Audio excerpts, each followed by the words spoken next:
Brand new Hunger Games book and film about the second quarter quell, Haymitch's Games, has been announced within the space of a few hours. And so without further ado, here is my haphazardly put together list of ideas of how I think the story could be told, because we don't know for certain that it will be told through Haymitch's point of view. Number one, it could be told through Haymitch's point of view. We could just get the story from Haymitch's perspective, how he went into the games, how he fought, how he became friends with Maisie Donna, how he lost Maisie Donna, how he ended up winning the games, how he went home, and how he lost everyone he loved afterwards. But since we already know all of this, we already know everything that happens to Haymitch, I feel like there's something more that could be going on. Number two, we could get multiple point of views from multiple opposing tributes. Suzanne Collins said that she was influenced by David Hume's idea of implicit submission when writing this book, the idea of the many succumbing to the few, and so I like the idea of multiple point of views succumbing to the same point of view. So for this theory, you'd have multiple point of views from different tributes who are fighting against each other within the games. Someone from the capital, someone from District 12, someone from a middling district, all different types of people, all succumbing to the same idea. Number three, the point of view of someone at home watching the games. I like this idea because we've had the point of view of someone going into the games, and we've also had the point of view of someone helping create the games, helping mold them. What we haven't really had is someone who's more of a bystander, someone who watches the games and engages in them passively. And this one could be really interesting because you could explore the people who don't want to watch the Hunger Games, the Gales of the world, who never really wanted to watch the Hunger Games,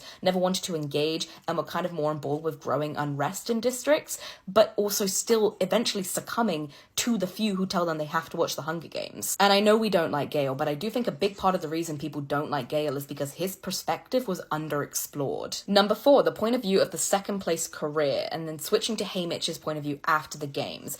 One of my commenters posted this, and I do think it's a really cool idea, but also has the potential to be incredibly depressing. But if anyone can do it right, I do think that person is Suzanne Collins. Number five, the perspective of Maisie Donna, and I'm also going to add in Katniss's mother to this, because I think the dual perspective of having someone in the games and someone out of the games would be very interesting. We know that Katniss's mother was best friends with Maisie Donna, and we know that Maisie Donna came in contact with Haymitch during the games quite a bit, and they allied up for a very large part of it.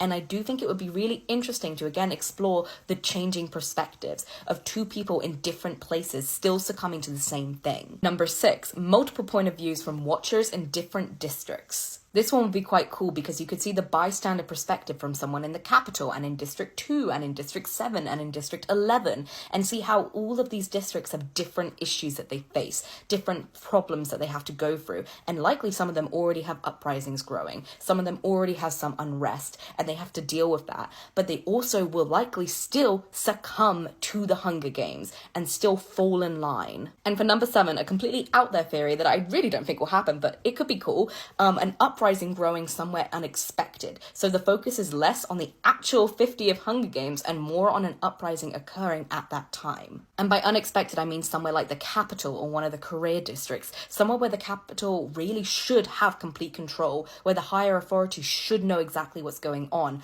but suddenly they don't, and suddenly they have the potential to let it slip. And what are the consequences of that? What do they do to maintain that power and maintain that control? We know that the third quarter quell was manufactured to get Katniss and Peeta back in the arena. We know that it was a setup. We know that it was purposeful.